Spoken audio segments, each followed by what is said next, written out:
I've been asked tonight to give my own reflections on the relationship between our two countries. And I thought I continued to study that history for the rest of my life until now. Later, I became an officer in the U.S. Navy myself. I was on a submarine. And in a very important historical time, in 1949, in the early summer, I came to Shanghai. I visited also in Hong Kong, and I've spent a couple of weeks in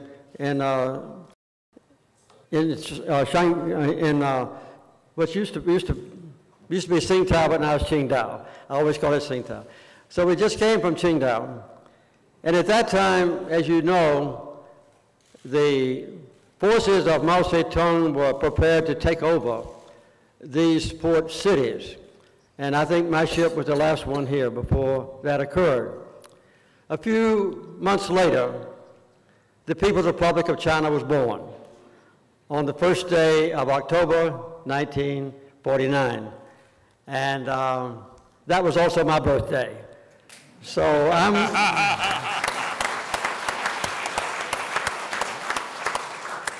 And Deng Xiaoping always thought that was a matter of fate because I'm 25 years older than the People's Republic of China government. This also happened to be the 110th year after Deng Xiaoping was born. He was 20 years older than I, but he became a very close friend, just like an older brother with me. Long before I became President of the United States, I was determined to correct a 30-year error in my country's policies and to have normal relationships with the People's Republic of China. I was thrilled when President Nixon came here to Shanghai in 1972 and signed the Shanghai Communique and declared that there was only one China. And I was disappointed when he didn't say which one. And for the next 6 years, under him and his successor in office, it was Taiwan. And when I became elected president and was preparing to take office, Dr. Brzezinski, whom I chose to be my national security advisor, and I discussed how we could go about having normal relations with China to build upon the wonderful achievement of President Nixon and Chu Enlai. Particularly from Mike, I heard about Doak Barnett, because whenever I asked him a complicated question about China, he would say, well, Doak Barnett said so-and-so. So I felt like I was getting advice from your husband as well as from Mike Barnett, from Mainland-Oksenberg. So that was one of the wonderful events of my life. I might point out to you that Deng Xiaoping and I negotiated very secretly with each other. And I sent a man named Leonard Woodcock over here. Leonard Woodcock was not a diplomat. He was the toughest labor negotiator I knew. And so I wanted to have a good negotiator. And we never sent a single message through the State Department because many people in the State Department did not want me to negotiate with Deng Xiaoping and to have normal relations with China. And most of the members of the U.S. Congress were also against the decision that I had already made myself. So we negotiated in complete secrecy. And I might say that we were not naive or ignorant at that time. We analyzed the situation in the Western Pacific, in the Asian region, and we both saw that this area had been afflicted with a long series of terrible armed conflicts. The United States was involved, as you know, on the side of China during the Chinese-Japanese War. And the Flying Tigers were heroes of mine. And I was very interested in seeing that relationship. And then later, of course, we had the Second World War. And then came the Korean War. I was in a submarine during the Korean War in the Pacific Ocean. And then came Vietnam. And our oldest son was in the war in Vietnam. So both of us saw that this region had been afflicted with a constant stream of armed conflicts. And my great hope, and the dream of Deng Xiaoping as well, was to see the Asian region free of war, so that the people here in China and throughout this region, and those in the United States as well, could benefit from normal relations between our two countries. we had some very difficult issues between us as well, because we both had been involved deeply with the Soviet Union. And we knew that President Brezhnev would look upon the alliance between the United States and China as a threat to the Soviet Union, and might even cause the Soviet Union to resort to their major armada of nuclear weapons. So that the first call that I made after Deng Xiaoping and I announced our decision on 15th of December 1978 was to President Brezhnev, to assure him that our two countries were not aligned against the Soviet Union, that we wanted to have peace and better understanding between and among our countries. And of course, the Taiwan issue was still a very sensitive issue between us two. So we had a lot of problems that we faced. I would say they were much more complex, much more difficult than any issue now that seems to divide China from the United States. We also saw that those major issues were not nearly so important as was the one single issue of China and the United States working side by side in complete harmony and peace and increasing understanding. It's not an accident that just immediately after Deng Xiaoping and I announced the decision to normalize relations on the 1st of January, 3 days later, Deng Xiaoping announced openness and reform. And I would say at this moment that every one of the 1.3 billion people in China have a better life now because Deng Xiaoping and I decided to normalize relations between our two countries. Because openness and reform has not only changed the environment and the activities and the commerce and trade of China, but has also changed for the better the people of America. And I would say, if you want to go one step further, there are 7 billion people on earth right now that are better off because Deng Xiaoping had the wisdom to agree with me to normalize diplomatic relations. So now we have a lot of questions raised.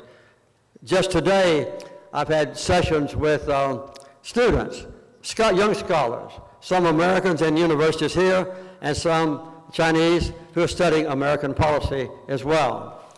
And I've had questions from them. Last night, I had a session on Skype with video presentations between students at a high school in Shanghai, Shishi High School, and also high school students in Toronto, Canada, and New York City. And they were all concerned about some of the differences that exist between the United States and China.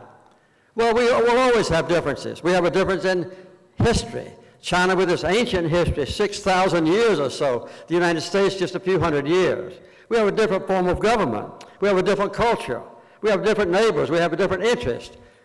We knew those things when we normalized relations 35 years ago. They're not a surprise to us. But those differences then fade into insignificance compared to the benefits that have come from our two countries working together. Some people in America feel that our preeminent position, now kind of, I guess you would say, the #1 superpower on earth since the Soviet Union fragmented, is being endangered by the progress made by China. I don't see this as a threat. I've met many times with Xi Jinping, your president, and he always says when this issue comes up, the Pacific Ocean is big enough for both of us. And I would say that the world economy is big enough for both the economy of America, no matter how big it gets, and also that of China, which is rapidly growing. So I don't see this as a threat. We have programs at the Carter Center in 80 countries around the world. 35 of those countries are in Africa, the poorest and most deprived, backward countries, needy countries on earth. And when I go into those countries now, I see a very strong presence of China, diplomatically and with trade and commerce there. That didn't exist 25 or 30 years ago. And I believe that every one of those countries, Burkina Faso and Sudan and Mali and Ghana and so forth, every one of them is better off, their people are, to have both the United States and China wanting to have good relationships with them, with trade and commerce and better jobs and diplomatic relations. So I think that for the poor countries on earth, the competition peaceful competition between my country and your country is a good thing for all of them. We have some problems, yes, and they'll continue in the future. But I think what I reminded the students and scholars about today is that no matter what happens in the future, the differences that exist, sometimes friendly competition, those differences fade into relative insignificance when compared with the great benefits to my country, to China, and to all countries on earth. And I would say that the dream of Deng Xiaoping, that our new friendship and our recognition of each other would be beneficial to all people, has come true. Thank you very much.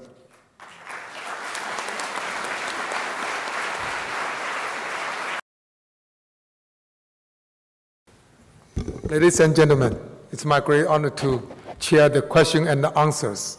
So everyone raise your hand if you want a question. Yeah, first one, this. One note, give your name and what you institute and be shorten your question. Please, Xia.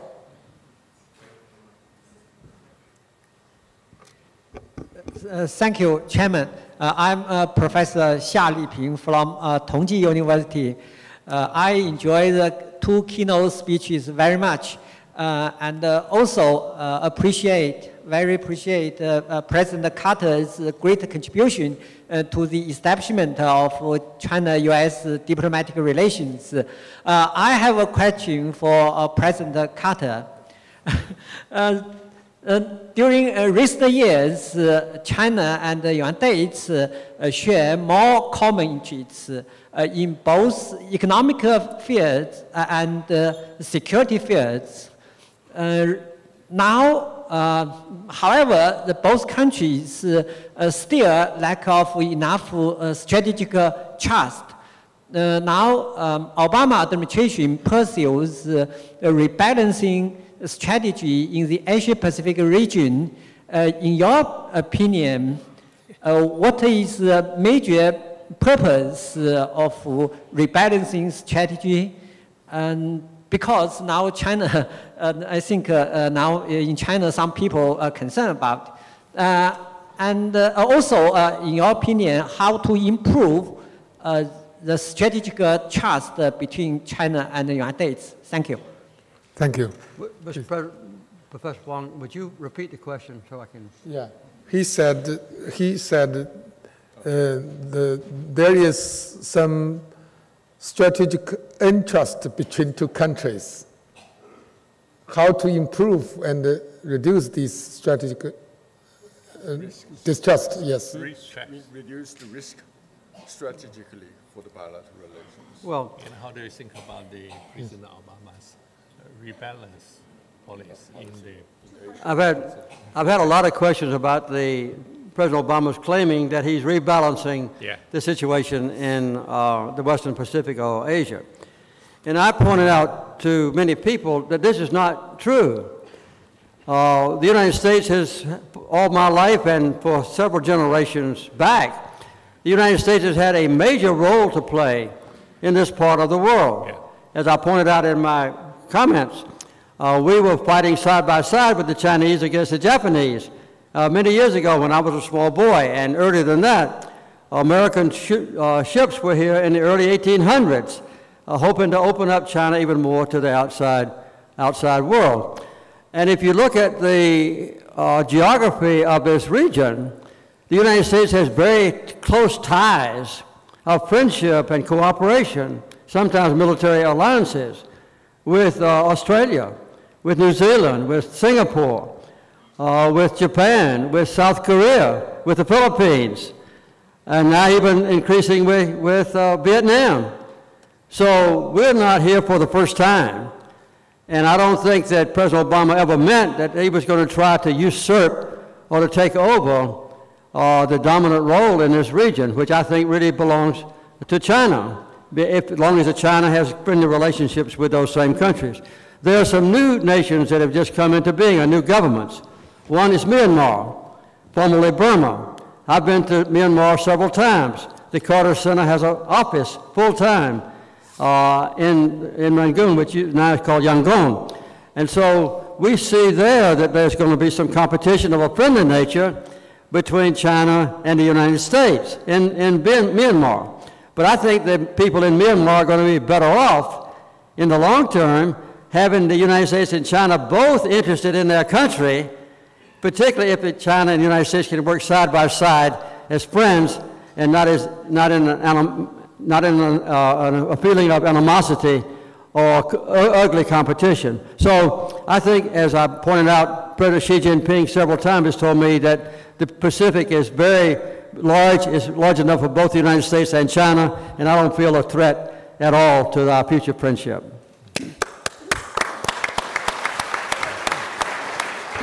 Excuse me.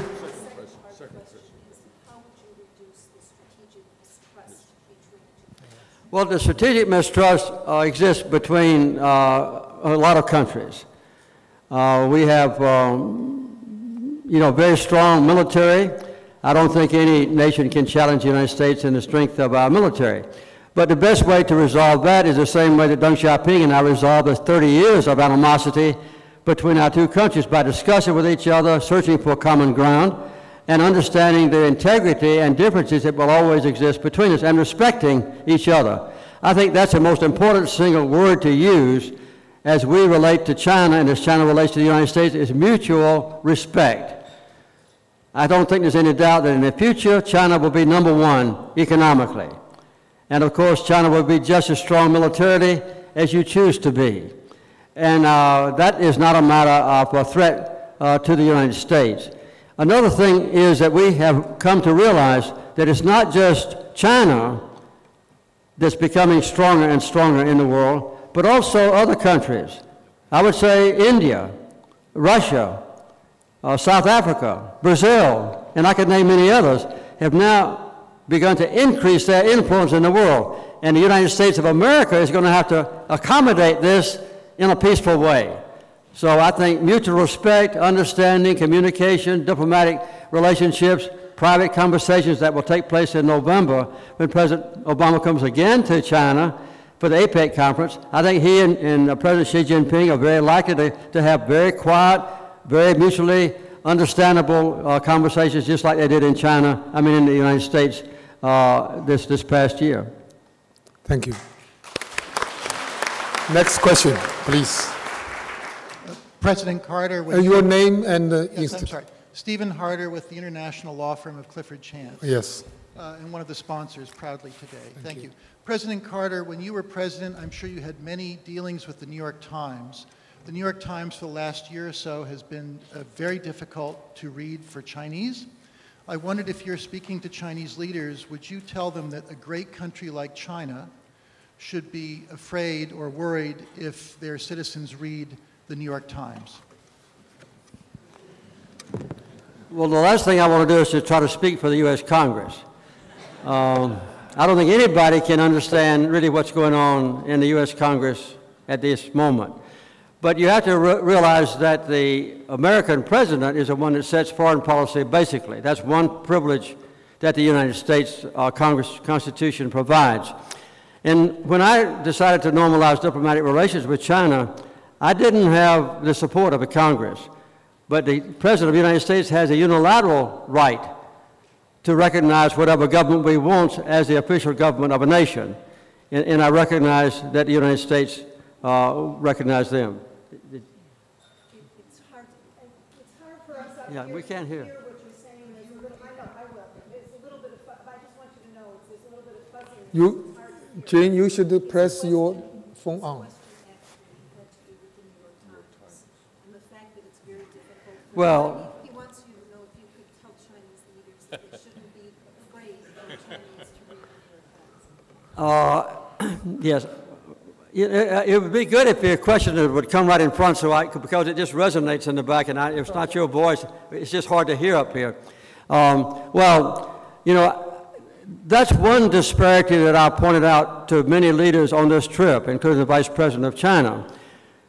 When American reporters come here, not only from the New York Times, but from other media as well, they have a good many restraints on them about what they can report. And if they report something that the Chinese leaders don't like, then in the future they know that they will be cut off from access to Chinese government officials. We have an opposite policy in the United States. We have freedom of the press. And I don't think any Chinese reporter that goes to Washington or goes to Atlanta or goes to Los Angeles or San Francisco or Chicago would feel under any limitations. They can report what they see and feel about the United States, even if it's unpopular. So we have a difference of policy there, and we understand that in China, when I normalized diplomatic relations with Deng Xiaoping, and now there are some very special restraints on what can be said in criticism of the government. We don't have that in the United States nearly as badly. And another thing that I might say is that I hope that in the future that the New York Times, which is probably our preeminent news medium in the United States, and perhaps the most trusted one, would be welcome back here again. And I know that the New York Times has some very troubling reports made about the wealth that has grown among Chinese prominent leaders in the past. And the thing that I would say is very encouraging to me is that President Xi Jinping's policy of rooting out corruption, even in the most prominent leaders in China, has sent a very wonderful signal of a positive nature to everybody in the United States. Everybody in the United States knows of the great and very successful anti-corruption policy that President Xi Jinping has undertaken. So I think that's the best answer to your question, is what's already taking place by President Xi Jinping and other leaders in this country to correct former corruption that did exist. Since this question is related with the media and the press, we'll have an expert on this issue. May I ask Minister Zhao Qizheng to say something on this issue? Please.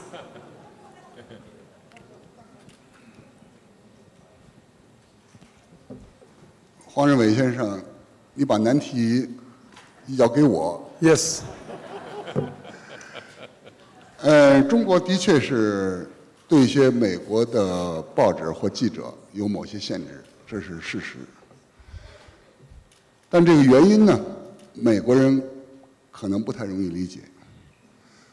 我们并不反对报道中国的某些阴暗面，或中国政府的缺点。问题是，有的记者，他报道的一些事情与中国实际情况不符合，也不符合美国的新闻的原则。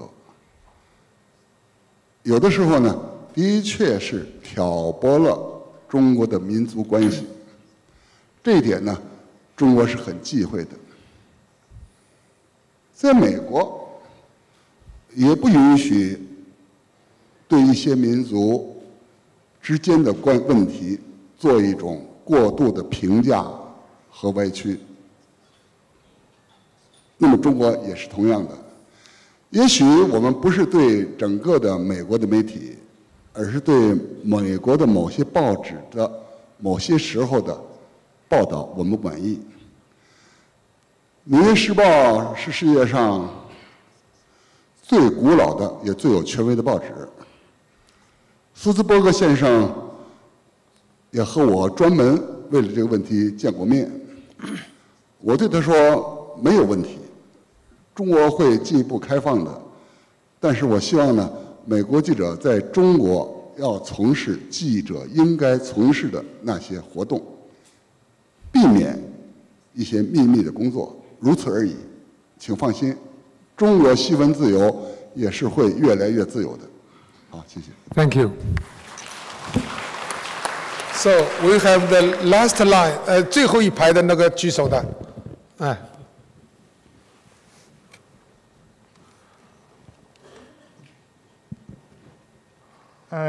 您好，卡特先生，我是解放日报的记者。我想问一下，就是您刚才在演讲中提到，您多次见到习近平主席，我想问一下，你们私下里面会聊一点什么话题？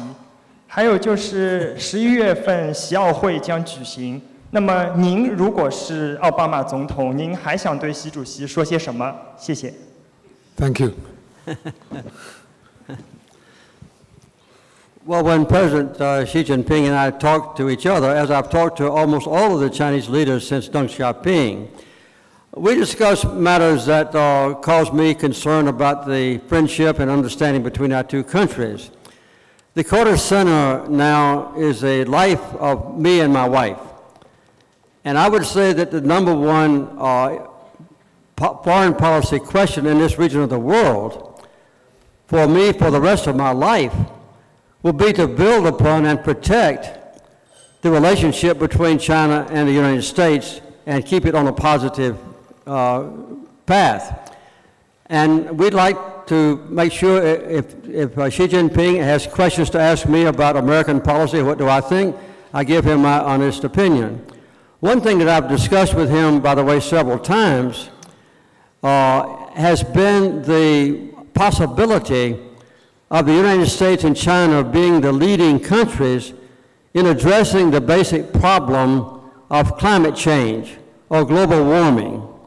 I think almost every scientist in America, and perhaps most of them in China, agree that this is a great threat to the future well-being of all human beings on Earth, with the climate changing because of the cloudy atmosphere with carbon dioxide, sulfur dioxide, and others that are causing gradual warming.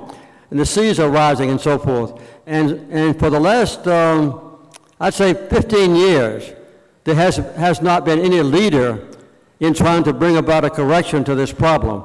If China, the number one developing country on Earth, which has very bad problems with air and water pollution, and the United States, the number one industrialized country on Earth, also with very bad polluting atmosphere, if we could just agree on any positive recommendations, I think this would transform the attitude of the entire world. I think that India, Europe, and the rest of the world would go along with it.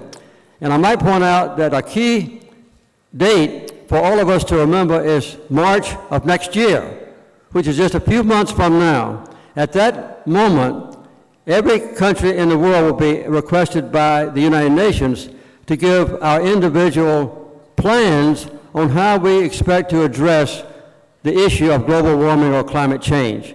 And it would be very good if China and the United States, prepared by scientists but then spoken for by the presidents, would have a common approach to this great problem. Those are the kind of things with which I discuss with Xi Jinping and other leaders of China. Thank you.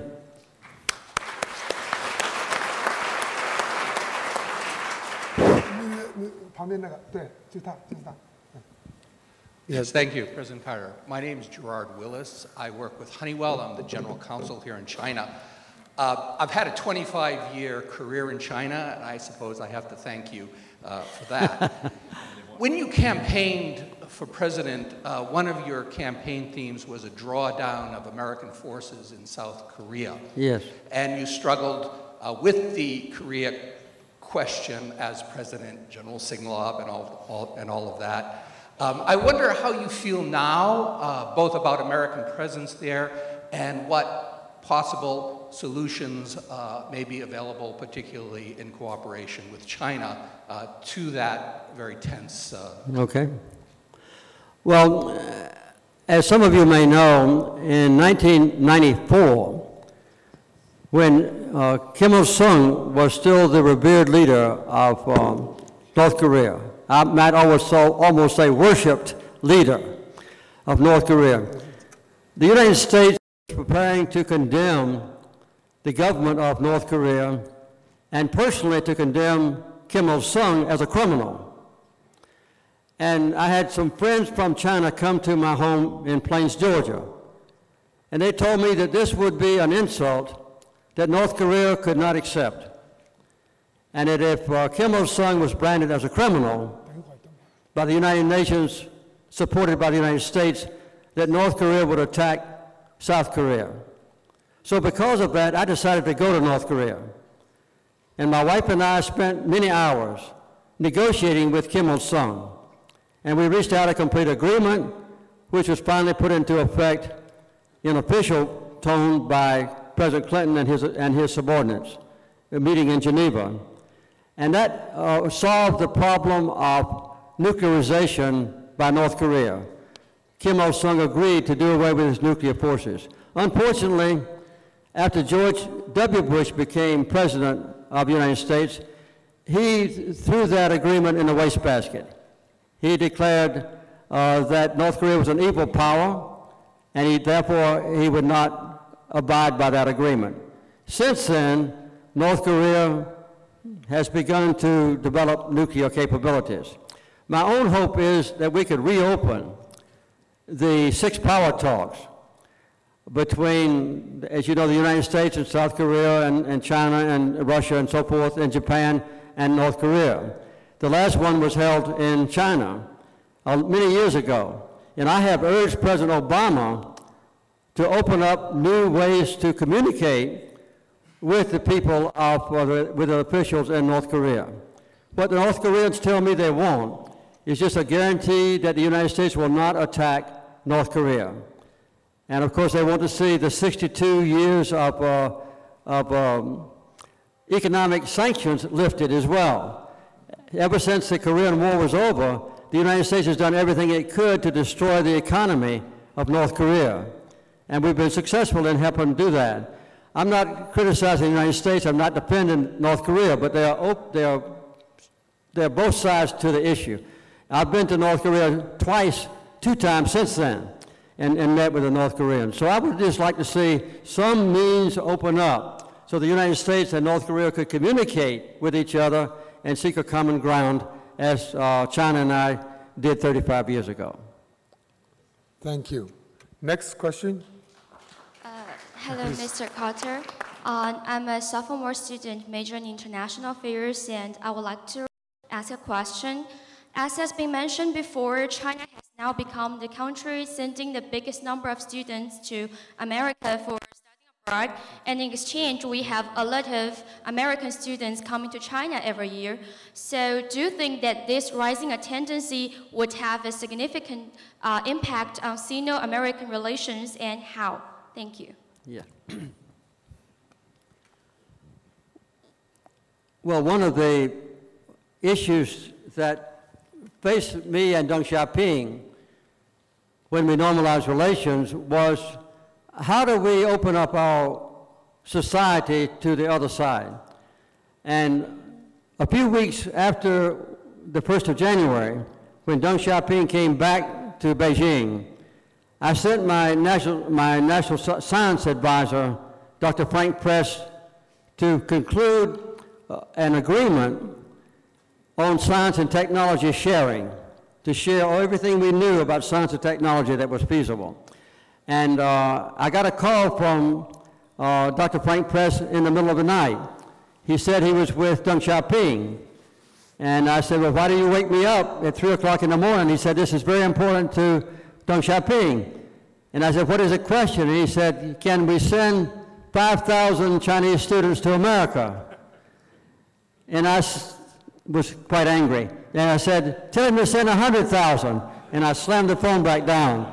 And now, today we have 240,000 Chinese students in American universities and about 25,000 American students in Chinese universities. And I believe that that is the best guarantee that in the future, the United States and China will understand each other and remain as allies and partners, no matter what the differences might exist.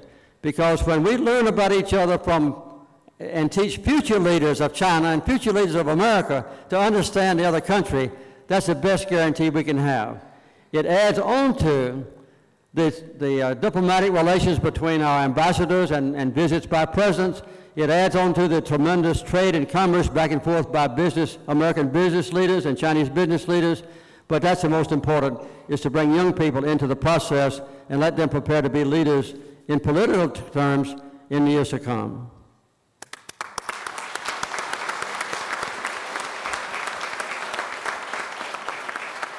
One moment.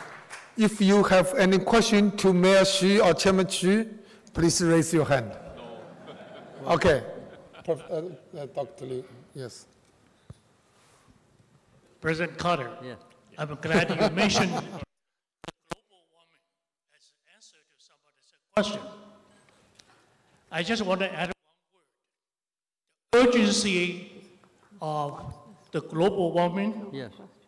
5 years ago, I attended a lecture on the campus of University of Cambridge.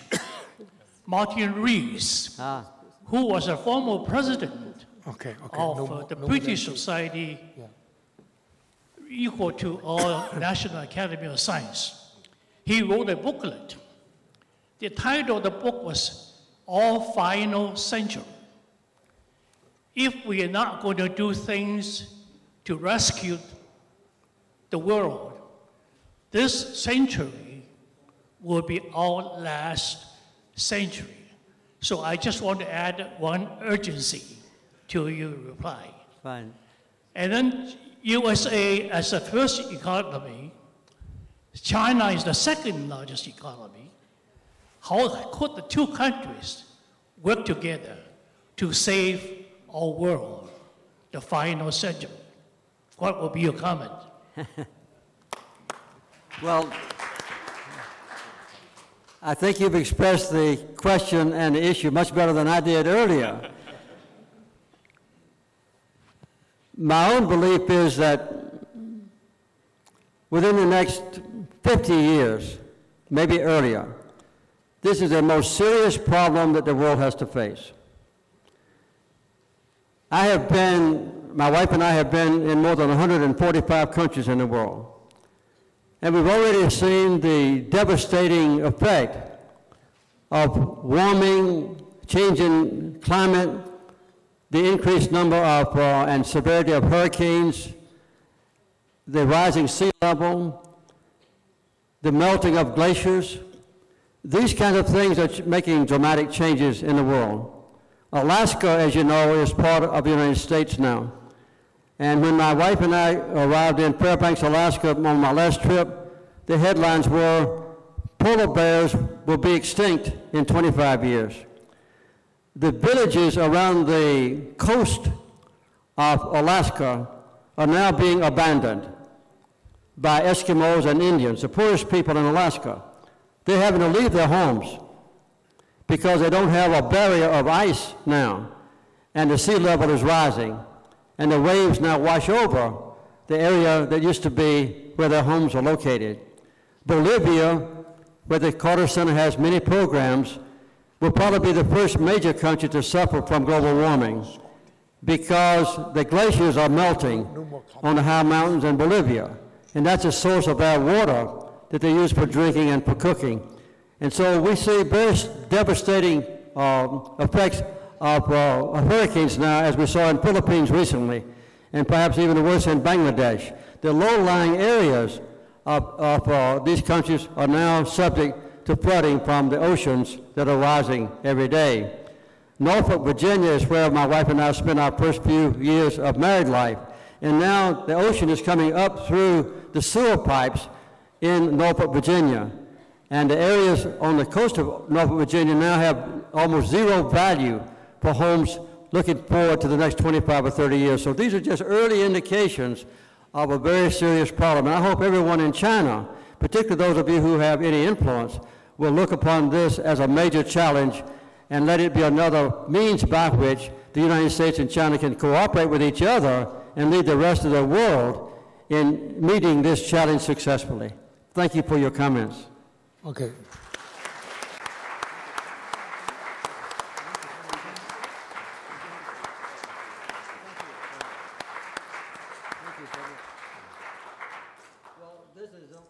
This is one of 10 books, and I'd like to give one small gift in return to Mr. Zhou, and that is a book that I've just written. It's my 28th book, and I hope it's not a very good exchange for 10 major books in Chinese, but this has been interpreted into Chinese, so he won't have any trouble sharing it with his friends. Thank you very much.